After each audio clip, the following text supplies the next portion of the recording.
चारिणे निर्विशेष शून्यवादी पाश्चात्य देश तारिणे श्री चैतन्य मनोभीष्टं स्थापितं येन भूतले स्वयं रूपकथा मह्यं ददाति स्वपदान्तिकम् वन्देऽहं श्रीगुरो श्रीयुतापदकमलं श्रीगुरुं वैष्णवांश्च श्रीरूपं साग्रजातं सहगना रघुनाथान्वितं तं सजीवम् साद्वैतं सावधूतं परिजनसहितं कृष्णचैतन्यदेवं श्रीराधाकृष्णपादान् सहगणललिता श्रीविशाखान्वितां च हे कृष्ण करुणा सिन्धो दीनबन्धो जगत्पते गोपेश गोपिका कान्त राधाकान्ता नमोऽस्तुते तप्तकाञ्चन गौराङ्गी राधे वृन्दावनेश्वरी वृषभानुसुते देवी प्रणमामि हरिप्रिये वाञ्छाकल्पतरुभ्यश्च कृपा सिन्धुभ्यैव च पतितानां पावनेभ्यो वैष्णवेभ्यो नमो नमः। जय श्री कृष्ण चैतन्य प्रभु नित्यानंद श्री अद्वैत गदाधर श्रीवासादि गौर भक्तवृंद हरे कृष्ण कृष्ण कृष्ण हरे हरे हरे राम राम राम हरे हरे। ओम नमो भगवते वासुदेवाय ओम नमो भगवते वासुदेवाय ओम नमो भगवते वासुदेवाय।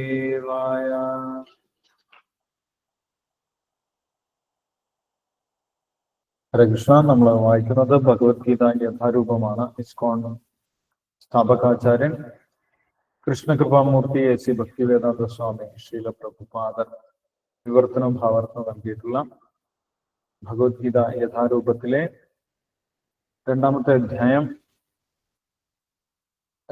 അധ്യായത്തിലെ അവസാന ശ്ലോകങ്ങളാണ് നമ്മളിപ്പോൾ വായിക്കുന്നത്.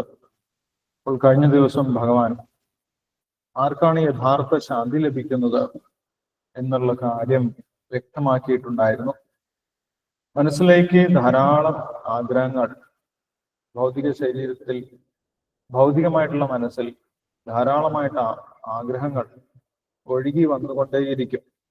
ഒരു സമുദ്രത്തിലേക്ക് നദികൾ ഒഴുകുന്നത് പോലെ അപൂര്യമാണ് അചലപ്രതിഷ്ഠം സമുദ്രമാവ പ്രവിശന്തി തത്വത് കാമായം പ്രവിശന്തി സർവേ സശാന്തിമാപ്നോതി ന കാമകാമി.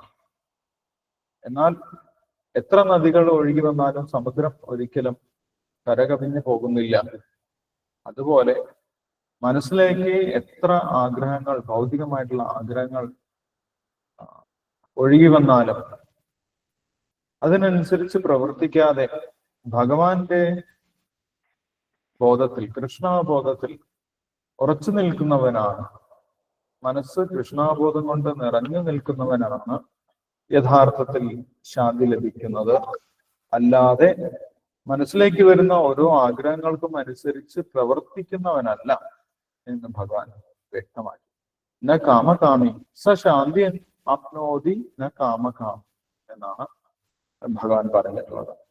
അപ്പോൾ അതാണ് ശാന്തി ലഭിക്കുന്നതിനുള്ള യഥാർത്ഥ സൂത്രവാക്യം ഭഗവാൻ നമുക്കിവിടെ പറഞ്ഞു തരുന്നത്. ശരീരം നിലനിൽക്കുന്നിടത്തോളം കാലം, മനസ്സ് ഭൗതികമായിരിക്കുന്നിടത്തോളം കാലം, ഭൗതികമായിട്ടുള്ള മനസ്സിൽ ധാരാളം ആഗ്രഹങ്ങൾ, ഓരോ ഇന്ദ്രിയങ്ങളിൽ നിന്നും നൂറുകണക്കിന് ആഗ്രഹങ്ങൾ മനസ്സിലേക്ക് വന്നുകൊണ്ടേയിരിക്കും. അതിനൊക്കെ അനുസരിച്ച് പ്രവർത്തിക്കുന്നവനല്ല യഥാർത്ഥത്തിൽ ജീവിതത്തിൽ സന്തോഷം ലഭിക്കുന്നത്, ജീവിതത്തിൽ സമാധാനം ലഭിക്കുന്നത്, ജീവിതത്തിൽ ശാന്തി ലഭിക്കുന്നത് എന്നാണ് ഭഗവാൻ പറയുന്നത്. നേരെ മറിച്ച് ആഗ്രഹങ്ങളൊക്കെ വരുന്നുണ്ടെങ്കിൽ പോലും മനസ്സ് പൂർണ്ണമായിട്ടും ഭഗവാനിൽ ഉറപ്പിച്ച് കൃഷ്ണാബോധം കൊണ്ട് മനസ്സ് നിറച്ചു വെക്കുന്നവനാണ് യഥാർത്ഥത്തിൽ ശാന്തി ലഭിക്കുന്നത് എന്ന് ഭഗവാൻ വ്യക്തമാക്കി. അങ്ങനെ ആ ശാന്തി ലഭിക്കുന്നവന്റെ മറ്റു ലക്ഷണങ്ങളെ കുറിച്ചും അടുത്ത ശ്ലോകത്തിൽ പറഞ്ഞിട്ടുണ്ടായിരുന്നു. 71ാമത്തെ ശ്ലോകത്തിൽ വിഹായ കാമാന്യ സർവാൻ കുമാൻ ചരതി നിസ്പൃഹ ധർമ്മമോ നിരഹങ്കാര സശാന്തി അധികരിച്ചത്. ആ വ്യക്തി ഭഗവാനിൽ പൂർണ്ണമായിട്ടും ഭഗവാനെ കുറിച്ച് മനസ്സിലാക്കിയിട്ടുള്ള വ്യക്തിയായിരിക്കും. അതുകൊണ്ട് അവന്റെ മനസ്സിലെ കാമമൊക്കെ ഒഴിഞ്ഞിട്ടുണ്ടാകും. കാമത്തിന് പകരം ഭഗവാനോടുള്ള ആ ഒരു പ്രേമം, ഭഗവാൻ പറയുന്നത് ചെയ്യുക എന്നുള്ള ഒരു നിലവാരത്തിലേക്ക് ആ വ്യക്തി വന്നിട്ടുണ്ടാകും. കാമം എന്ന് പറയുന്നത് സ്വന്തം മനസ്സിൽ ഉള്ള ഇന്ദ്രിയാഗ്രഹങ്ങൾക്ക് വേണ്ടി പ്രവർത്തിക്കുക എന്നുള്ളതാണ് കാമം എന്ന് പറയുന്നത്. പ്രേമം എന്ന് പറയുന്നത് ഭഗവാന്റെ ആഗ്രഹം അനുസരിച്ച് പ്രവർത്തിക്കുക എന്നുള്ളതാണ്. അതിന് ഉദാഹരണം ശ്രീല പ്രഭുപാദർ അവിടെ അർജുനന്റെ തന്നെ ഉദാഹരണം കൊടുത്തിട്ടുണ്ട്. അർജുനന് ആദ്യം ആഗ്രഹം സ്വന്തം ഇഷ്ടപ്രകാരം പ്രവർത്തിക്കുക. യുദ്ധത്തിൽ എതിർപക്ഷത്ത് നിൽക്കുന്നത് സ്വന്തം ബന്ധുക്കളായതുകൊണ്ട് അവരോട് യുദ്ധം ചെയ്യാതിരിക്കുന്നതാണ് നല്ലത് എന്ന് ആദ്യം വിചാരിച്ചു. അത് അർജുനന്റെ ഒരു സ്വന്തം ഇഷ്ടപ്രകാരമുള്ള ആഗ്രഹമായിരുന്നു, അർജുനന്റെ കാമമായിരുന്നു എന്ന് പറയാം. പക്ഷേ ഭഗവാൻ പറഞ്ഞു, ധർമ്മത്തിന് വേണ്ടി യുദ്ധം ചെയ്യണം. നിമിത്തമാത്രം ഭവ സത്യസാജ്യൻ. ഞാൻ ഈ ധർമ്മയുദ്ധത്തിൽ എല്ലാവരെയും നേരത്തെ തന്നെ വധിച്ചു കഴിഞ്ഞു. ഇപ്പോൾ ഒരു നിമിത്തമായിക്കൊണ്ട് അവർക്കെതിരെ യുദ്ധം ചെയ്യുകയാണ് വേണ്ടത് എന്ന് ഭഗവാൻ ഉറപ്പിച്ചു പറഞ്ഞു. തസ്മാത് ഉത്തിഷ്ഠ കൗന്ദേയ യുദ്ധായ കൃതനിശ്ചയ. അതുകൊണ്ട് എഴുന്നേറ്റ് നിന്ന് യുദ്ധം ചെയ്യൂ എന്നാണ് ഭഗവാൻ പറഞ്ഞത്. അപ്പോൾ ഭഗവാന്റെ ആഗ്രഹം താൻ യുദ്ധം ചെയ്യേണ്ടതാണ് എന്ന് മനസ്സിലായ സമയത്ത് അർജുനൻ സ്വന്തം ആഗ്രഹം ഒഴിവാക്കുകയാണ് ചെയ്തത്. സ്വന്തം ആഗ്രഹം യുദ്ധത്തിൽ നിന്ന് ഒഴിഞ്ഞു മാറുക.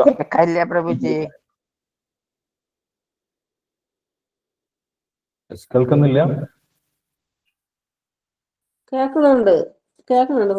കേൾക്കുന്നുണ്ട് പ്രഭുജി.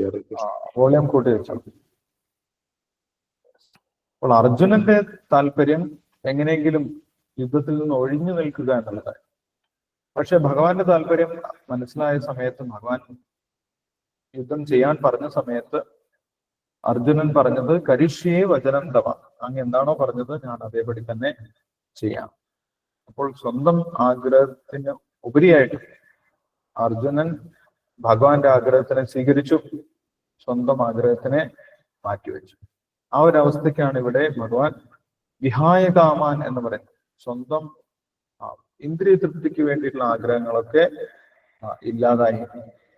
എന്തുകൊണ്ട്? ഭഗവാന് വേണ്ടി പ്രവർത്തിക്കുന്നത് കൊണ്ട് കാമമൊക്കെ ഇല്ലാതായി. വിഹായ കാമാൻ യ സർവാൻ പുമാം ശരതി നിസ്പൃഹ. അങ്ങനെ നിസ്പൃഹനായി ഇന്ദ്രിയങ്ങളുടെ പിടിയിൽ നിന്ന് രക്ഷപ്പെട്ടു.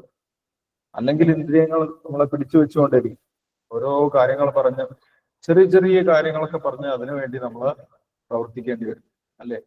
നാക്ക് രുചിക്ക് വേണ്ടി ഏതെങ്കിലും ഒരു ഭക്ഷണം കഴിക്കുന്നതിന് വേണ്ടി നിർബന്ധിക്കും. ആ ഹോട്ടലിൽ പോയി അത് കഴിക്കാം എന്ന് പറഞ്ഞ് നിർബന്ധിക്കും.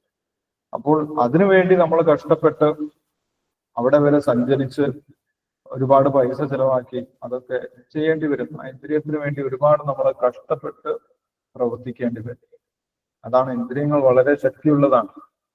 പക്ഷേ ഭഗവാന്റെ സേവനത്തിലേക്ക് വരുന്ന സമയത്ത് ആ ഇന്ദ്രിയങ്ങളുടെ പിടിയിൽ നിന്ന് രക്ഷപ്പെടാൻ സാധിക്കും. അതിനെയാണ് നിസ്പൃഹ എന്ന് പറയുന്നത്. ഇന്ദ്രിയങ്ങളുടെ ശക്തി കുറഞ്ഞു. നിസ്പൃഹ. നിർമ്മമോ നിരഹങ്കാരം. നിർമ്മമൻ എന്ന് പറഞ്ഞു കഴിഞ്ഞാൽ, മമ എന്ന് പറഞ്ഞു കഴിഞ്ഞാൽ എന്റേതാണ് എന്നുള്ള വിചാരം, എന്റെ ഉടമസ്ഥതയിലാണ് ഇതെല്ലാം എന്നുള്ള വിചാരം, അങ്ങനെ പ്രവർത്തിക്കുന്നവനാണ്. പക്ഷേ ഭഗവാന്റെ സേവനത്തിൽ പ്രവർത്തിക്കുന്ന ഒരു വ്യക്തിക്ക് അറിയാം, യഥാർത്ഥ ഉടമസ്ഥൻ ഭഗവാനാണ്, എല്ലാം ഭഗവാന്റേതാണ് എന്ന് മനസ്സിലാക്കി കഴിഞ്ഞു. അതുകൊണ്ട് തന്നെ സ്വയം ഉടമസ്ഥനായിട്ട് ഒരിക്കലും കരുതുന്നില്ല. അങ്ങനെയുള്ള വ്യക്തിയാണ് നിർമ്മമ എന്ന് പറഞ്ഞത്. ഉടമസ്ഥൻ ഭഗവാനാണ് എന്ന് ബോധ്യപ്പെട്ടിട്ടുള്ളവനാണ് നിർമ്മമൻ എന്ന് പറയുന്നത്. നിരഹങ്കാരം. ഞാനല്ല ചെയ്യുന്നത്, ഈ ഭൗതിക ലോകത്തിൽ ചെയ്യുന്നത് എല്ലാം ഭൗതിക പ്രകൃതിയാണ്, ത്രിഗുണങ്ങൾക്കനുസരിച്ച് ഭൗതിക പ്രകൃതിയാണ് പ്രവർത്തിക്കുന്നത് എന്ന് മനസ്സിലായിട്ടുള്ള വ്യക്തി. ഇതെല്ലാം ബുദ്ധിയോഗത്തിൽ പ്രവർത്തിക്കുന്നതിന്റെ ഫലമാണ്. അങ്ങനെ പ്രവർത്തിക്കുന്നവന് സശാന്തിം അധിഗച്ഛതി എന്നാണ് പറയുന്നത്. ആ വ്യക്തിക്ക് യഥാർത്ഥ ശാന്തി ലഭിക്കും എന്നാണ് ഭഗവാൻ പറയുന്നത്. അപ്പോൾ ബുദ്ധിയോഗത്തിൽ പ്രവർത്തിച്ചു കഴിഞ്ഞാൽ അതിന്റെ വലിയൊരു ഫലം എന്താണ്? മനസ്സിൽ വലിയ ധൈര്യമുണ്ടാകും. ഭഗവാൻ നമ്മളെ രക്ഷിക്കാനുണ്ട്. യഥാർത്ഥ ശാന്തി ഉള്ളിൽ നിന്ന് തന്നെ കിട്ടും. തൃപ്തി ലഭിക്കും. ഞാൻ ചെയ്യേണ്ടത് തന്നെയാണ് ചെയ്യുന്നത്.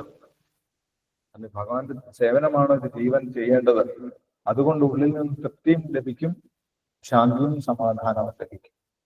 ആ വ്യക്തിക്ക് യഥാർത്ഥ ശാന്തി ലഭിക്കും എന്നാണ് ഭഗവാൻ പറയുന്നത്. നിർമ്മമോ നിരഹങ്കാര സശാന്തിം അധിഗച്ഛതി. ഈ ഭഗവാന്റെ സേവനത്തിൽ നിന്നു കഴിഞ്ഞാൽ, കൃഷ്ണബോധത്തിൽ വന്ന് ഭഗവാന്റെ ഭക്തി ചെയ്ത്, ഭഗവാന്റെ സേവനമാണ് എൻ്റെ ജീവിതത്തിൽ ലഭിക്കാവുന്ന ഏറ്റവും വലിയ നേട്ടം എന്ന് മനസ്സിലാക്കി ആ മാർഗത്തിൽ തന്നെ ഉറച്ചു നിൽക്കുകയാണെങ്കിൽ എന്താണ് സംഭവിക്കുന്നത് എന്നാണ് അടുത്ത ശ്ലോകത്തിൽ ഭഗവാൻ പറയുന്നത്. രണ്ടാമത്തെ അധ്യായത്തില് അവസാനത്തെ ശ്ലോകം, 72ാമത്തെ ശ്ലോകം. ഏഷാ ഭ്രാമീ സ്ഥിതി പാർത്ഥ നൈനാം പ്രാപ്തി വിമുഖ്യതി സ്ഥിത്വാസ്യാം അന്ധകാലേപി ബ്രഹ്മനിർവാണം ഗച്ഛതി എന്നാണ് പറയുന്നത്.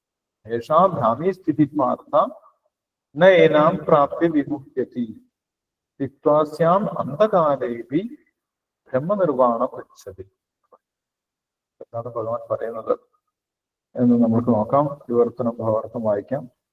അതിനുശേഷം നമുക്ക് ഡിസ്കസ് ചെയ്യാം. 72ാമത്തെ ശ്ലോകം വായിച്ചോളൂ. വിവർത്തനം ഭാവാർത്ഥം വായിക്കാം.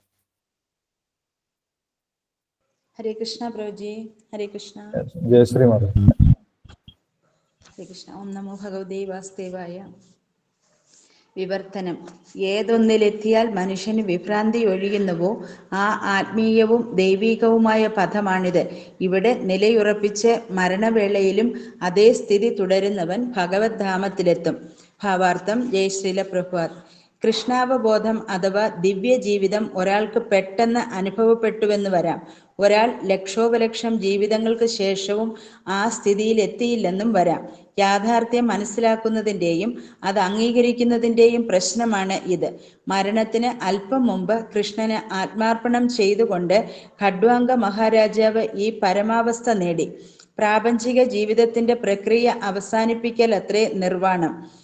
ബൗദ്ധ സിദ്ധാന്ത പ്രകാരം ഭൗതിക ജീവിതത്തിന് ശേഷം ശൂന്യതയാണുള്ളത്. ഭഗവത്ഗീത മറ്റൊരു തരത്തിലാണ് പഠിപ്പിക്കുന്നത്.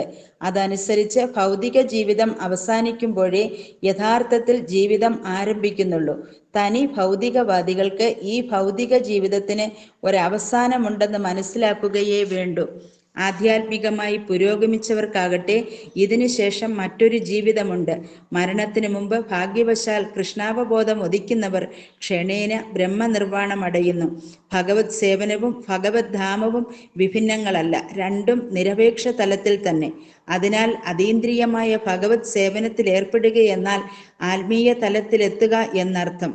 ഭൗതിക ലോകത്തിൽ ഇന്ദ്രിയ സുഖ പൂർത്തിക്കായുള്ള കർമ്മങ്ങളുണ്ട്. ആത്മീയ ലോകത്തിൽ കൃഷ്ണാവബോധഭരിതങ്ങളായ പ്രവർത്തനങ്ങളാണുള്ളത്. ഈ ജീവിതത്തിൽ കൃഷ്ണാവബോധം ഉദിക്കുന്നത് തന്നെയും ക്ഷണേന ലഭ്യമായ ബ്രഹ്മപദ പ്രാപ്തിയത്രേ. ആ സ്ഥിതിയിലുള്ള ഭക്തൻ ദൈവ സാമ്രാജ്യത്തിൽ പ്രവേശിച്ചു കഴിഞ്ഞു. ഭൗതിക പദാർത്ഥം എന്നതിന് നേരെ വിപരീതമാണ് ബ്രഹ്മപദം. അതുകൊണ്ട് ബ്രാഹ്മീ സ്ഥിതി ഭൗതിക പ്രവർത്തനങ്ങളുടെ രംഗത്ത് നിന്നകന്ന നിലയെ സൂചിപ്പിക്കുന്നു. ഭഗവത് സേവനത്തെ ഭൗതിക ബന്ധങ്ങളിൽ നിന്നുള്ള മോചനമെന്ന് ഭഗവത്ഗീത അംഗീകരിക്കുന്നുണ്ട്.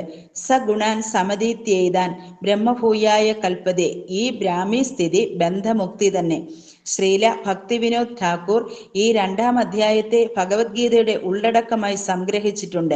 ഭക്തിയോഗം, ജ്ഞാനയോഗം, കർമ്മയോഗം എന്നിവയാണ് ഭഗവത്ഗീതയിലെ വിഷയങ്ങൾ. 2ാം അധ്യായത്തിൽ കർമ്മയോഗവും ജ്ഞാനയോഗവും വിശദമായി പ്രതിപാദിക്കപ്പെട്ടിരിക്കുന്നു. ഈ ഗ്രന്ഥത്തിന്റെ പൂർണ്ണ ഉള്ളടക്കമെന്ന നിലയിൽ ഭക്തിയോഗത്തിലേക്ക് ഒരു എത്തിനോട്ടവും ഇതിലൂടെ കിട്ടുന്നു. ഗീതാ വിഷയ സംഗ്രഹം എന്ന ശ്രീമദ് ഭഗവത്ഗീതയുടെ 2ാം അധ്യായത്തിന്റെ ഭക്തിവേദാന്ത വിശദീകരണം ഇപ്രകാരം സമാപിക്കുന്നു. ഹരേ കൃഷ്ണ കൃഷ്ണ കൃഷ്ണ ഹരേ ഹരേ, ഹരേ രാമ രാമ രാമ ഹരേ ഹരേ. ഹരേ കൃഷ്ണ പ്രഭുജി, ഹരേ കൃഷ്ണ. ഹരേ കൃഷ്ണ. താങ്ക് യു ജയശ്രീ മദത്തി. ഹരേ കൃഷ്ണ. അപ്പോൾ ഭഗവാൻ പറയുന്നത് ഈ ബുദ്ധിയോഗത്തിൽ തന്നെ പ്രവർത്തിച്ച് കുറച്ച് കഴിയുന്ന സമയത്ത് ആ വ്യക്തിക്ക് ഒരു ഭ്രാമി സ്ഥിതിയിലെത്താൻ സാധിക്കും എന്നാണ് പറയുന്നത്. ഏഷാ ഭ്രാമി സ്ഥിതി മാർഗം നൈനാം പ്രാപ്യ വിമുഖ്യതി. ബുദ്ധിയോഗത്തിൽ പ്രവർത്തിച്ചു കഴിഞ്ഞാൽ എന്തൊക്കെ സംഭവിക്കും? ഇന്ദ്രിയ നിയന്ത്രണം ഉണ്ടാകും, ഭൗതികമായിട്ടുള്ള വിഷയങ്ങളിൽ നിന്നും മുക്തി ലഭിക്കും. അതായത് വിഹായ കാമങ്ങളൊക്കെ ഇല്ലാതാകും. മനസ്സിൽ വലിയ ശാന്തി സമാധാനം അനുഭവപ്പെടും. ആ വ്യക്തിക്ക് യഥാർത്ഥ സുഖം അനുഭവപ്പെടും. അങ്ങനെ നിരന്തരം ഭക്തിയോഗത്തിൽ തന്നെ ഉറച്ചു നിൽക്കാൻ സാധിക്കും. വളരെ സന്തോഷപൂർവ്വം സമാധാനമായിട്ടുള്ള ഒരു ജീവിതം ഭൗതിക ലോകത്ത് തന്നെ അനുഭവപ്പെടും. ആ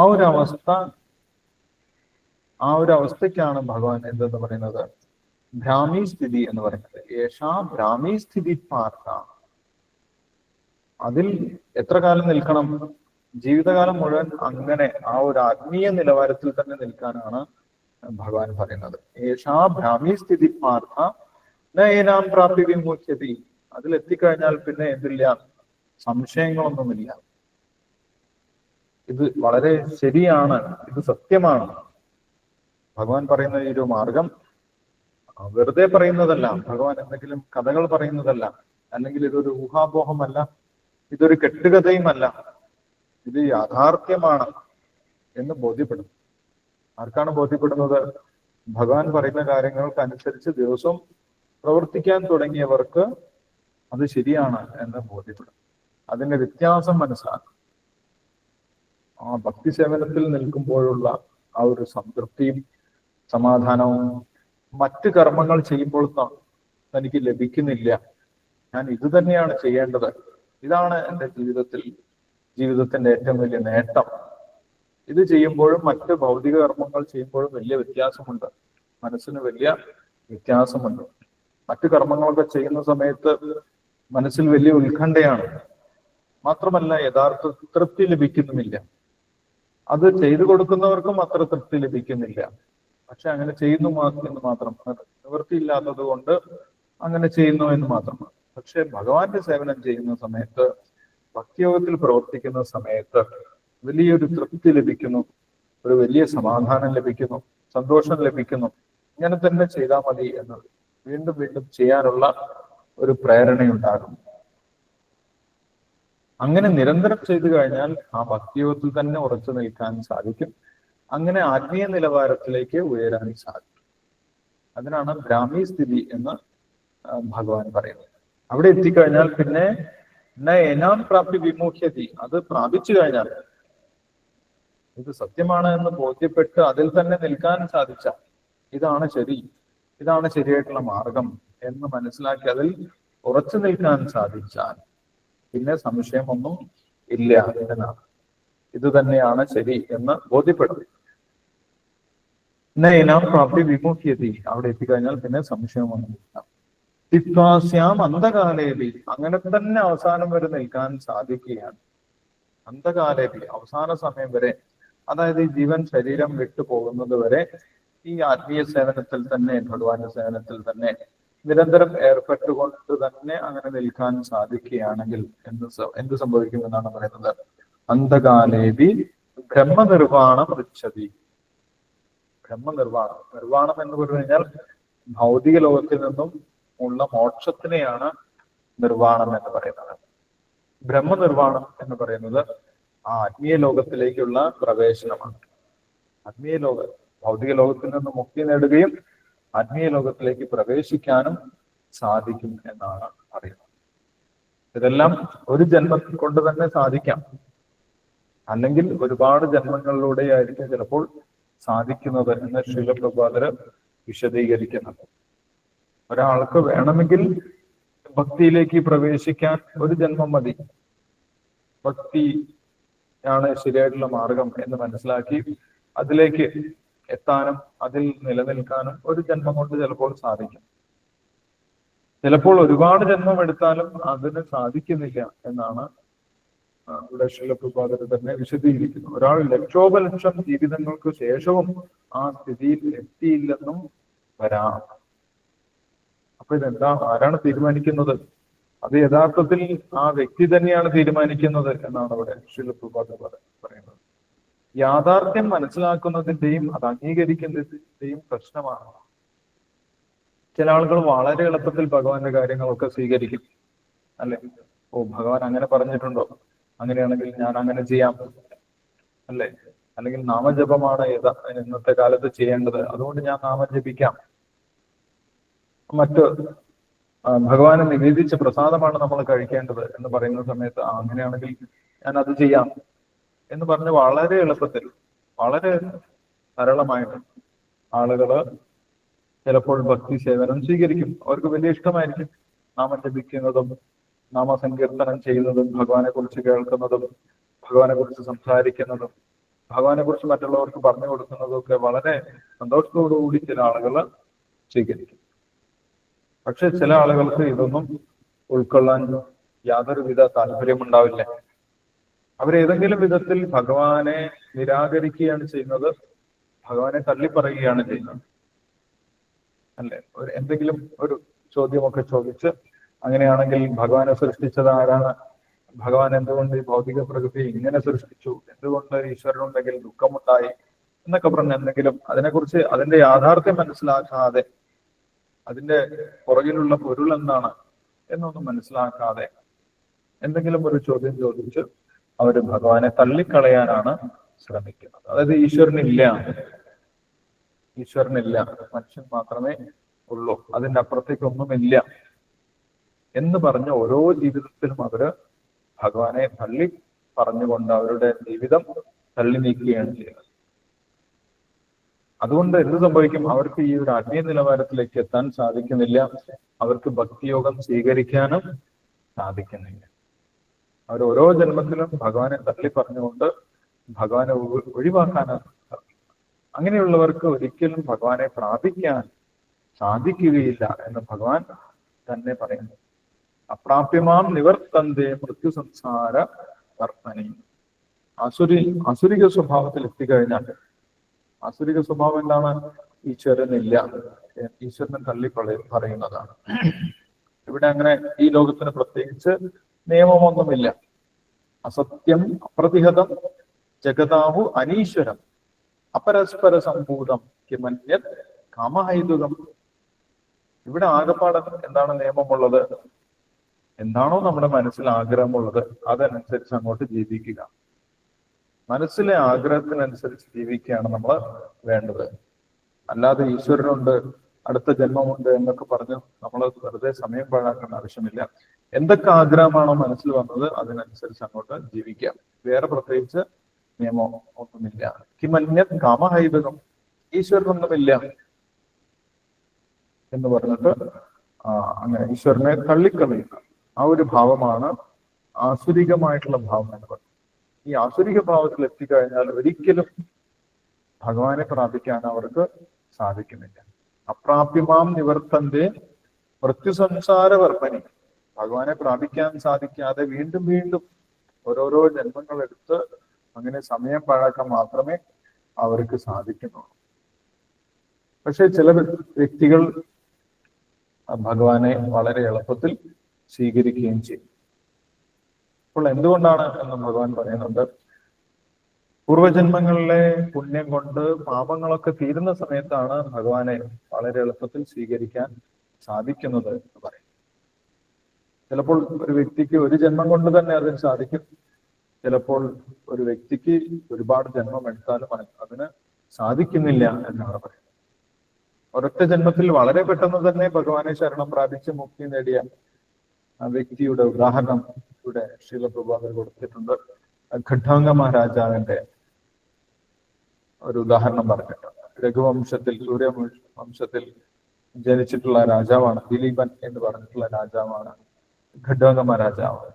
അദ്ദേഹം ദേവന്മാർക്ക് വേണ്ടിയൊക്കെ യുദ്ധം ചെയ്തിട്ടുണ്ടായിരുന്നു, ദശരഥ മഹാരാജാവിനെ പോലെ. അങ്ങനെ ദേവന്മാർക്ക് വേണ്ടി യുദ്ധം ചെയ്തു. ദേവന്മാർ ചോദിച്ചു എന്താണ് നിങ്ങൾക്ക് അനുഗ്രഹം വേണ്ടത്? എന്ന് ചോദിച്ച സമയത്ത് എനിക്ക് അനുഗ്രഹമൊന്നും വേണ്ട, ഇനി എനിക്ക് എത്ര ആയുസ്സുണ്ട് എന്ന് അറിഞ്ഞാൽ മതി, ഞാൻ എപ്പോഴാണ് മരിക്കാൻ പോകുന്നത്, അപ്പോൾ നിങ്ങൾക്ക് ഒരു മുഹൂർത്തം മാത്രമേ സമയമുള്ളൂ എന്ന് പറഞ്ഞ സമയത്ത് ഘട്ടോത്തമരാജ പെട്ടെന്ന് തന്നെ ഭൂമിയിലേക്ക് വന്ന് ഭഗവാനെ പൂർണ്ണമായിട്ടും ശരണം പ്രാപിച്ചു. അങ്ങനെ ഒരു മുഹൂർത്തം കൊണ്ട് തന്നെ ഭഗവാനിൽ ശരണം പ്രാപിച്ച് മോക്ഷം നേടാൻ ഘട്ടാങ്ക മഹാരാജാവിന് സാധിച്ചു. അപ്പോൾ നമ്മൾ എത്രത്തോളം ആത്മാർത്ഥമായിട്ടാണ് ഭഗവാനെ സ്വീകരിക്കുന്നത് എന്നതിനനുസരിച്ചാണ് എത്ര കാലമെടുക്കും ഭഗവാന്റെ അടുത്തേക്ക് തിരിച്ചു പോകാൻ എന്നുള്ളത് നിർണയിക്കുന്നത് എന്നതാണ്. അത് ഭഗവാൻ പല സ്ഥലത്തും വ്യക്തമാക്കുന്നുണ്ട്. ഭഗവാൻ പറയുന്നുണ്ട്, യേ യഥാമാം പ്രപദ്യന്തേ തം തഥൈവ ഭജാമി. എത്രത്തോളം ഒരു വ്യക്തിക്ക് എന്റെ സംരക്ഷണം ആവശ്യമുണ്ടോ, എത്രത്തോളം ഒരു വ്യക്തി എന്നെ ശരണം പ്രാപിക്കുന്നുണ്ടോ, അത്രത്തോളം സംരക്ഷണമാണ് ഞാൻ കൊടുക്കുന്നത്. ഈക്വലി പ്രൊപ്പോർഷണൽ ആണ് എന്ന് ഭഗവാൻ പറയുന്നു. അത് എത്രത്തോളം ഒരു വ്യക്തി ശരണം പ്രാപിക്കുന്നു അത്രത്തോളം ഭഗവാൻ സംരക്ഷണം. ഈ ജന്മത്തിൽ തന്നെ തിരിച്ചു പോകണം എന്ന് വിചാരിച്ച് അതിനനുസരിച്ച് പ്രവർത്തിക്കുന്നവർക്ക് ഈ ജന്മത്തിൽ തന്നെ തിരിച്ചു പോകാൻ സാധിക്കും. ഇനി വേണ്ട, അത്രയൊന്നും എനിക്ക് സാധിക്കില്ല, എനിക്ക് കുറേശ്ശൊക്കെ സാധിക്കുള്ളൂ എന്ന് വിചാരിക്കുന്നവർക്ക് അങ്ങനെ അതിനനുസരിച്ച് ആ സാവകാശവും ഉണ്ടാകും. അത് നമ്മളാണ് തീരുമാനിക്കുന്നത് എന്നാണ് ഇവിടെ ശ്രീല പ്രഭാകർ വിശദീകരിക്കുന്നത്. അപ്പോൾ അങ്ങനെ ഈ ഒരു ബുദ്ധിയുഗത്തിൽ തന്നെ നിലനിന്ന് കഴിഞ്ഞാൽ ആ വ്യക്തിക്ക് സ്വാഭാവികമായിട്ട് മുക്തി ലഭിക്കും. ബുദ്ധിയോഗത്തിൽ പ്രവർത്തിക്കുന്നവർക്ക് സ്വാഭാവികമായിട്ടും മുക്തി, ബ്രഹ്മപദപ്രാപ്തി ഈ ശരീരത്തിൽ ഇരിക്കുന്ന സമയത്ത് തന്നെ മുക്തി കിട്ടുമെന്നാണ്. പുറമേ ഭൗതിക ശരീരമായിരിക്കും, പക്ഷെ മുക്തി കിട്ടിയിട്ടുണ്ടാകും. സാധാരണഗതിയിൽ നമ്മൾ മുക്തി എന്ന് പറഞ്ഞു കഴിഞ്ഞാൽ നമ്മൾ വിചാരിക്കും ആ മുക്തി കിട്ടിക്കഴിഞ്ഞാൽ 4 കൈകളുണ്ടാവും, വിഷ്ണുവിൻ്റെതുപോലെ 4 ശംഖചക്രപദ ഗതാപത്മങ്ങളുമായിട്ട് നമ്മൾക്ക് 4 കൈകളുണ്ടാവും എന്നാണ് നമ്മൾ വിചാരിക്കുന്നത്. അല്ലെങ്കിൽ ചില ആളുകൾ വിചാരിക്കും മുക്തി കിട്ടി എന്ന് പറഞ്ഞു കഴിഞ്ഞാൽ മരിച്ചു പോകും, സമാധിയായി എന്ന് പറഞ്ഞു കഴിഞ്ഞാൽ പിന്നെ മരിച്ചു പോകും, പിന്നെ ജീവിതമില്ല എന്നാണ് വിചാരിക്കുന്നത്. പക്ഷെ അങ്ങനെയൊന്നുമല്ല. മുക്തി കിട്ടിക്കഴിഞ്ഞാലും ഈ ശരീരത്തിന്റെ കാലയളവ് തീരുന്നത് വരെ മുക്തനായിട്ട് ആ വ്യക്തിക്ക് ജീവിക്കാം. മുക്തനായിട്ട് ഭൗതിക ശരീരത്തിൽ തന്നെ ജീവിക്കാം. അതിനുശേഷമാണ്, ശരീരം വെടിഞ്ഞതിന് ശേഷമാണ് പിന്നെ ആത്മീയമായിട്ടുള്ള ശരീരത്തിലേക്ക് പ്രവേശിക്കുന്നത്. അപ്പോൾ ഈ ലോകത്തിൽ ജീവിച്ചിരിക്കുന്ന അത്രയും കാലം ആ വ്യക്തിക്ക് ആത്മീയമായിട്ട് ജീവിക്കാൻ സാധിക്കും. അതിനാണ് ഇവിടെ ഭഗവാൻ ഭ്രാമീ സ്ഥിതി എന്ന് പറയുന്നത്. യേശാം ഭ്രാമീ സ്ഥിതി പ്രാപ്ത. അപ്പോൾ എന്താണ് വ്യത്യാസം? ആ വ്യക്തിയുടെ ബോധത്തിൽ വ്യത്യാസം ഉണ്ടായിട്ടുണ്ടാകും. ആ വ്യക്തിയുടെ ബോധത്തിൽ വളരെയധികം വ്യത്യാസം ഉണ്ടായിട്ടുണ്ടാകും. ആത്മീയമായിട്ടുള്ള ബോധത്തിൽ ഞാൻ ഭഗവാന്റേതാണ്, ഞാൻ ഭഗവാന്റെ സേവകനാണ്, എന്റെ യഥാർത്ഥ ധർമ്മം, എന്റെ ഏറ്റവും വലിയ കടമ ഭഗവാന് സേവനം ചെയ്യുകയാണ് എന്ന് പൂർണ്ണമായിട്ടും ബോധ്യപ്പെട്ടിട്ടുണ്ടാകും. ആ ബോധ്യപ്പെട്ട അവസ്ഥയാണ് മുക്തി എന്ന് പറയുന്നത്. മുക്തിയുടെ നിർവചനത്തിൽ പറയുന്നുണ്ട് അല്ലെ, മുക്തിർഹിത്വാ അന്യഥാരൂപം സ്വരൂപേണ അവസ്ഥിത. ഇതാണ് ഭാഗവതത്തിൽ മുക്തിയെ കുറിച്ച് പറയുന്നത്. എന്താണ് മുക്തി? 10 വിഷയങ്ങളെ കുറിച്ച് ഭാഗവതത്തിൽ പറയുന്നുണ്ട്. അത്ര സർഗോ വിസർഗശ്ച സ്ഥാനം പോഷണം ഉദയ മന്വന്തരം ഈശാനുകഥ നിരോധോ മുക്തി ആശ്രയം. 2ാമത്തെ സ്കന്ധത്തിൽ 10 വിഷയങ്ങളെ കുറിച്ച് ഭാഗവതത്തിൽ പറയുന്നതിന്റെ കൂട്ടത്തിൽ പറഞ്ഞിട്ടുള്ളതാണ്. അത്ര സർഗോ വിസർഗശ്ച സ്ഥാനം പോഷണം ഉദയ മന്വന്തരം ഈശാനുകഥ നിരോധോ മുക്തി ആശ്രയം. ഇതാണ് ഭാഗവതത്തിലെ 10 വിഷയങ്ങൾ. അതിൽ ഓരോന്നും എന്താണ് എന്ന് നിർവചിക്കുന്നുണ്ട് അവിടെ തന്നെ. എന്താണ് സർഗം, എന്താണ് വിസർഗം, എന്താണ് സ്ഥാനം, എന്താണ് പോഷണം, എന്താണ് ഉദയ, എന്താണ് മന്വന്തരം, എന്താണ് ഈശാനുഗത, എന്താണ് മുക്തി, എന്താണ് ആശ്രയം. ഇതൊക്കെ അവിടെ പറയുന്നതിന്റെ കൂട്ടത്തിൽ മുക്തിയെക്കുറിച്ചും പറയുന്നുണ്ട്. മുക്തിർഹിത്വ അന്യഥാരൂപം സ്വരൂപേണ വികസിക്കുക. ഇതാണ് മുക്തി എന്ന് പറയുന്നത്. സ്വന്തം അവസ്ഥ യഥാർത്ഥ സ്വരൂപത്തിൽ ഇരിക്കുക എന്നുള്ളതാണ് മുക്തി എന്ന് പറയുന്നത്. അപ്പൊ യഥാർത്ഥ സ്വരൂപം എന്താണ്? ഭഗവാന്റെ സേവകൻ ആണ് എന്നുള്ളതാണ് യഥാർത്ഥ സ്വരൂപം. ചൈതന്യ മഹാപ്രഭു സനാതന ഗോസ്വാമിക്ക് പറഞ്ഞു കൊടുക്കുന്നുണ്ട്. എന്താണ്? ജീവേര സ്വരൂപഹൈ നിത്യേര കൃഷ്ണദാസ്. ഭഗവാൻ ശ്രീകൃഷ്ണന്റെ നിത്യദാസൻ എന്നുള്ളതാണ് യഥാർത്ഥത്തിൽ ഒരു ജീവന്റെ സ്വരൂപം. അത് മറക്കുന്നതാണ് ബന്ധനം. ഭൗതിക ലോകം, ഭൗതിക ജീവിതം എന്ന് പറയുന്നത് അത് മറക്കുന്നതാണ്. മുക്തി എന്ന് പറഞ്ഞു കഴിഞ്ഞാൽ അത് മനസ്സിലാക്കുന്നതാണ്. ഇത്രയേ ഉള്ളൂ. അപ്പോൾ ആത്മീയ ജീവിതം എന്ന് പറയുന്നത്, ബ്രാഹ്മീ സ്ഥിതി എന്ന് പറയുന്നത് ഭഗവാന്റെ സേവകനാണ് എന്ന് മനസ്സിലാക്കി അതിനനുസരിച്ച് പ്രവർത്തിക്കുന്നതാണ് ബ്രാഹ്മീ സ്ഥിതി എന്ന് പറയുന്നത്. അപ്പോൾ ജീവിതകാലം മുഴുവൻ ആ ഒരു ബോധത്തിൽ പ്രവർത്തിച്ചു കഴിഞ്ഞാൽ ആ ഒരു ജന്മത്തിൽ തന്നെ ആ വ്യക്തിക്ക് തിക്വാസ്യാം അന്ധകാലേഹി ബ്രഹ്മനിർവാണം മൃച്ഛതി. ഇതാണ് ഭഗവാൻ വാക്ക് നൽകുന്നത്. ഈ ഒരു കാര്യം ബോധ്യപ്പെട്ട് ഞാൻ ഭഗവാന്റെ സേവകനാണ് എന്ന് ബോധ്യപ്പെട്ട് അവസാന കാലം വരെയും അതിനനുസരിച്ച് പ്രവർത്തിച്ചു കഴിഞ്ഞാൽ ഏഷാ ഭ്രാമീ സ്ഥിതി നൈനാം പ്രാപ്യ വിമുക്തി സ്ഥിത്വാസ്യാം അന്ധകാലേഹി. അവസാന കാലം വരെയും ഭഗവാന്റെ സേവനത്തിൽ തുടർന്നു കഴിഞ്ഞാൽ എന്ത് സംഭവിക്കും? ബ്രഹ്മനിർവാണം വൃച്ഛതി. ആ വ്യക്തിക്ക് ശരീരം വിട്ടുകഴിഞ്ഞാൽ ആത്മീയമായിട്ടുള്ള ശരീരം ലഭിക്കും, മുക്തി ലഭിക്കും എന്നാണ് പറയുന്നത്. അപ്പൊ എങ്ങനെയാണ് ഈ ഒരു രണ്ടാമത്തെ അധ്യായം അവസാനിക്കുന്നത്? അപ്പോൾ ഈ രണ്ടാമത്തെ അധ്യായത്തിൽ യഥാർത്ഥത്തിൽ എല്ലാം പറഞ്ഞിട്ടുണ്ട്. അല്ല, ഭക്തിയോഗം വരെ പറഞ്ഞിട്ടുണ്ട്. ആദ്യം പറഞ്ഞത് എന്തായിരുന്നു? ആദ്യം അർജുനന് ശരീരവും ആത്മാവും തമ്മിലുള്ള വ്യത്യാസമൊക്കെ അടിസ്ഥാനപരമായിട്ടുള്ള ബേസിക് ആയിട്ട് നമ്മൾ ആത്മീയതയിൽ മനസ്സിലാക്കേണ്ട കാര്യങ്ങളൊക്കെ പറഞ്ഞു കൊടുത്തു. ശരീരം നശിച്ചാലും ഒരിക്കലും ഈ ജീവൻ നശിക്കുന്നില്ല. ജീവന്റെ സ്വഭാവങ്ങളെ കുറിച്ചൊക്കെ പറഞ്ഞു കൊടുത്തു.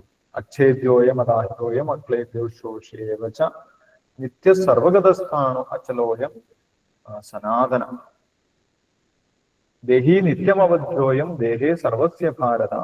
ദേഹി ഒരിക്കലും നശിക്കുന്നില്ല, ദേഹം മാത്രമാണ് നശിക്കുന്നത്. ദേഹം നശിച്ചു കഴിഞ്ഞാൽ വീണ്ടും ശരീരം, ആത്മാവ് എന്ത് ചെയ്യും? വേറൊരു ശരീരത്തിലേക്ക് പോവുകയാണ് ചെയ്യുന്നത്. അന്തവന്ത ഇമേ ദേഹ നിത്യസ്യുക്ത ശരീരിന അനാശിനോ അപ്രമേയസ്യ തസ്മാത് യുദ്ധസ്യ ഭാരത. ശരീരമാണ് അവസാനിക്കുന്നത്, ജീവൻ ഒരിക്കലും അവസാനിക്കുന്നില്ല എന്നുള്ള കാര്യങ്ങളൊക്കെ ആദ്യത്തെ ഭാഗത്ത് പറഞ്ഞു. അതിനെ സാഖ്യയോഗം എന്ന് പറയുന്നുണ്ട്. സാഖ്യയോഗം അല്ലെങ്കിൽ ആത്മജ്ഞാനം എന്ന് പറഞ്ഞ് ആദ്യത്തെ ഭാഗം പറഞ്ഞു കൊടുത്തു. അതിനുശേഷം ആത്മജ്ഞാനം അറിഞ്ഞ് ഇരുന്നാൽ മാത്രം പോരാ, ശരീരം കിട്ടിയത് കൊണ്ട് ശരീരത്തിനനുസരിച്ച് പ്രവർത്തിക്കണം. കർമ്മയോഗം പറഞ്ഞു കൊടുത്തു. ക്ഷത്രിയനായതുകൊണ്ട് നീ യുദ്ധം ചെയ്യണം, നിനക്ക് ശ്രേയസ്കരമായിട്ടുള്ളത് യുദ്ധം ചെയ്യുക എന്നുള്ളതാണ്. യുദ്ധം ചെയ്തിട്ടില്ലെങ്കിൽ മറ്റുള്ളവർ നിന്നെ കളിയാക്കും, നിന്റെ കീർത്തിയൊക്കെ നശിച്ചു പോകും. ഭയാദ്രണാതുപരതം വംശന്തേ ത്വാം മഹാരഥാണ് നിന്ദന്തസ്തവ സാമർത്ഥ്യം തതോ ദുഃഖതരം നക്കി. നിന്നെ എല്ലാവരും മഹാനാണെന്ന് കരുതിയ, വീരനാണെന്ന് കരുതിയ ആളുകൾ തന്നെ നിന്നെ കളിയാക്കി പറയും. നീ യുദ്ധത്തിൽ നിന്ന് പേടിച്ചോടിപ്പോയതാണ് എന്നൊക്കെ പറയും. അതുകൊണ്ട് യുദ്ധം ചെയ്യുക തന്നെയാണ് വേണ്ടത്.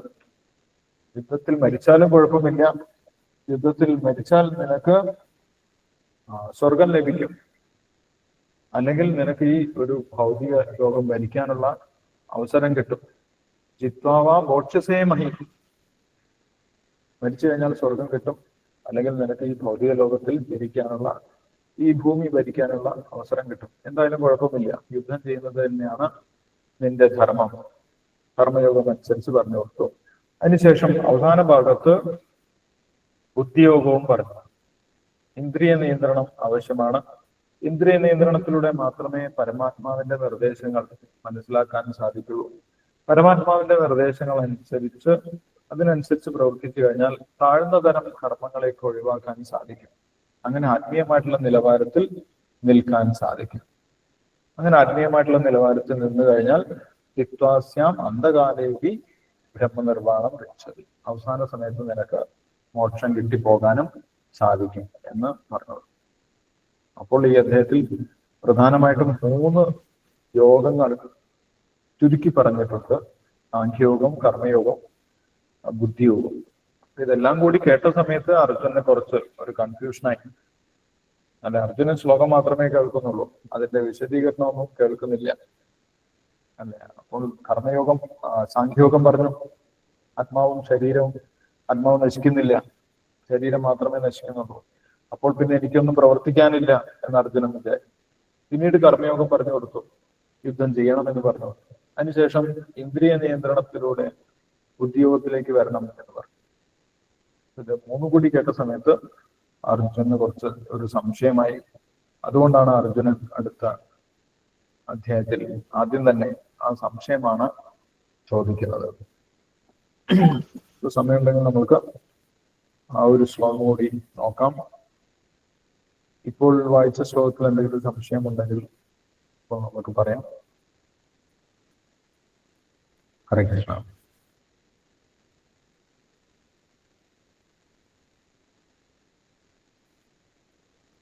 അപ്പോൾ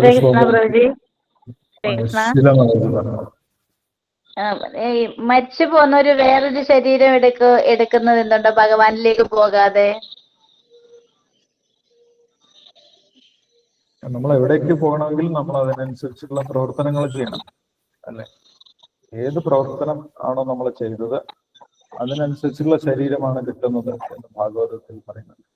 ശരീരം കിട്ടുന്നതിന് 2 കാര്യങ്ങളാണ് തീരുമാനിക്കുന്നത്. കർമ്മണ ദൈവനേത്രേണ ജന്തുർ ദേഹോപവത്തയെ, ഭാഗവതത്തില് കപിലോപദേശത്തിൽ പറയുന്നുണ്ട്. എങ്ങനെയാണ് അടുത്ത ശരീരം കിട്ടുന്നത്?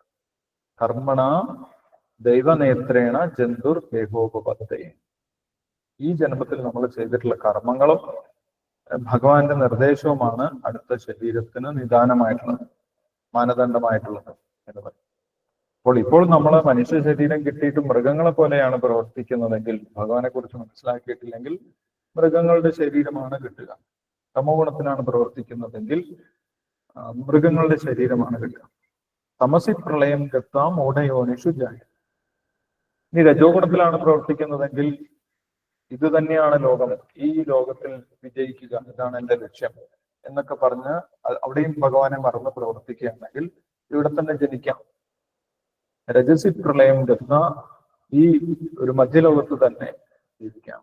ഊർദ്ധം ഗച്ഛന്തി സത്വസ്ഥ, സാത്വികമായിട്ടുള്ള കാര്യങ്ങളൊക്കെ ചെയ്യുകയാണെങ്കിൽ, പുണ്യകർമ്മങ്ങളൊക്കെ ചെയ്യുകയാണെങ്കിൽ, ദൈവിക സ്വഭാവങ്ങളോടുകൂടി പ്രവർത്തിക്കുകയാണെങ്കിൽ ദേവന്മാരുടെ ലോകത്തിലേക്ക് പോകാം.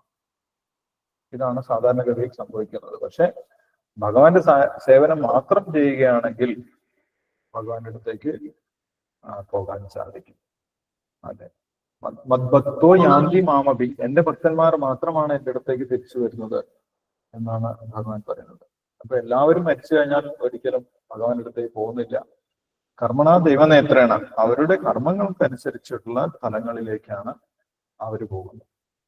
അവര് ഏത് ദേവനെയാണ് ആരാധിക്കുന്നത്, എന്തിനെ കുറിച്ചാണ് ചിന്തിക്കുന്നത്, അതിനൊക്കെ അനുസരിച്ചിട്ടാണ് അവര് പോകുന്നത്.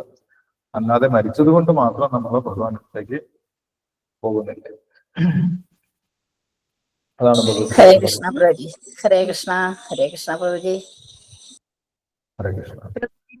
ചോദിച്ചോട്ടെ, നമ്മൾക്കിപ്പോ ആത്മീയ ശരീരം ലഭിക്കുക എന്ന് പറയുമ്പം നമുക്ക് അത് സ്ത്രീ എന്നും പുരുഷനെന്നും വ്യത്യാസം ഉണ്ടാവുമോ? ഇപ്പൊ നമ്മളിപ്പോ സ്ത്രീ ആയിട്ട് ജീവിക്കുന്ന ആള് മരിച്ചു കഴിഞ്ഞാല് ആത്മീയ ശരീരം സ്ത്രീ ശരീരമായിരിക്കും, അങ്ങനെ ഉണ്ടാവുമോ? ആത്മീയ ശരീരത്തിന് സ്ത്രീ പുരുഷ വ്യത്യാസമില്ല.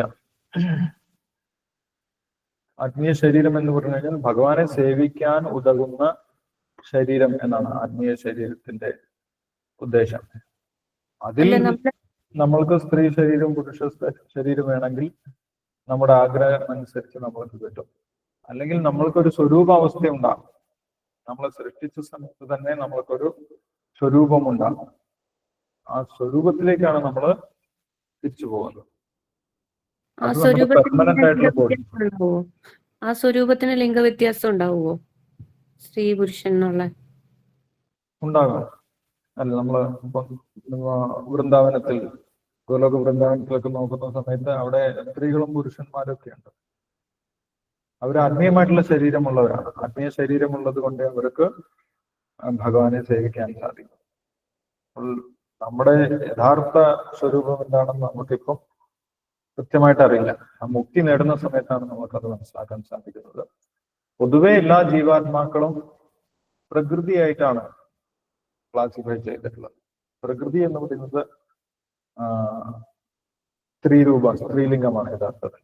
ഭഗവാൻ പറയുന്നുണ്ട് എല്ലാ ജീവനും യഥാർത്ഥത്തിൽ പ്രകൃതിയാണ്, പുരുഷന്റെ പ്രകൃതിയാണ് എന്ന് പറയുന്നത് 7ാമത്തെ അധ്യായത്തിൽ ഭഗവാൻ പറയുന്നത്. എന്താണ് ജീവൻ? ജീവന്റെ യഥാർത്ഥ സ്വഭാവം എന്താണ് എന്ന് അവിടെ പറയുന്നുണ്ട്. അപരേയം ഇതസ്ത്വന്യാം പ്രകൃതിം വിദ്ധിമേ പരാം ജീവഭൂതാം മഹാബാഹോ ഏതം ധാരിതേ ജഗത. അപ്പോൾ ജീവൻ എന്ന് പറയുന്നത് യഥാർത്ഥത്തിൽ പ്രകൃതിയായിട്ടാണ് ക്ലാസിഫൈ ചെയ്തിട്ടുള്ളത്. പുരുഷൻ എന്ന് പറയുന്നത് ആത്മീയ ലോകത്തിൽ ഭഗവാൻ തന്നെയാണ്. പുരുഷനായിട്ട്, യഥാർത്ഥ പുരുഷനായിട്ട് അവിടെ ക്ലാസിഫൈ ചെയ്യുന്നത് ഭഗവാനെയാണ്. ജീവൻ എന്ന് പറയുന്നത് ഭഗവാന്റെ പ്രകൃതിയായിട്ടാണ് പറയുന്നത്. എന്നാലും ആത്മീയ ശരീരത്തിൽ നമ്മൾക്ക് എന്തുണ്ടാകും? വ്യത്യാസങ്ങൾ ഉണ്ടാകും. പിന്നെ ആത്മീയ ശരീരത്തിൽ കൂടുതൽ സ്വാതന്ത്ര്യം ഉണ്ടാകും. വേണമെങ്കിൽ നമ്മൾക്ക് അങ്ങോട്ടും ഇങ്ങോട്ടൊക്കെ മാറാം. ആത്മീയ ശരീരത്തിൽ നമ്മൾക്ക് ഒരു പ്രത്യേക സേവനം ഭഗവാന് ഇന്ന രീതിയിൽ ചെയ്യണം എന്നുണ്ടെങ്കിൽ അതിനനുസരിച്ച് നമ്മൾക്ക് ശരീരങ്ങൾ മാറി എടുക്കാം. അതുകൊണ്ടാണ് അവിടെ അതിനെ ചിന്താമണി ധാമം എന്ന് പറയുന്നത്. ചിന്താമണി, നമ്മുടെ ബോധത്തിനനുസരിച്ച് ശരീരങ്ങൾ മാറി എടുക്കാം. അതേപോലെ പ്രഭുജി, അപ്പൊ നമ്മളുടെ ഈ ഭൗതിക ലോകത്തിലുള്ള എല്ലാ ജീവജാലങ്ങളും അവിടെ ഉണ്ടാവും എന്നാണല്ലോ. അപ്പൊ അവിടെ മൃഗങ്ങളും ഒക്കെ ആയിട്ട് ജനിക്കുന്നതും വൃക്ഷങ്ങളൊക്കെ ആവുന്നവരോ അവരോ? ഇവിടെ നമുക്ക് മോശമായിട്ടുള്ള ജന്മം വരുമ്പോഴല്ലേ മൃഗങ്ങളായിട്ട് നമ്മൾ ജീവിക്കുന്നത് ഭൂമിയിൽ.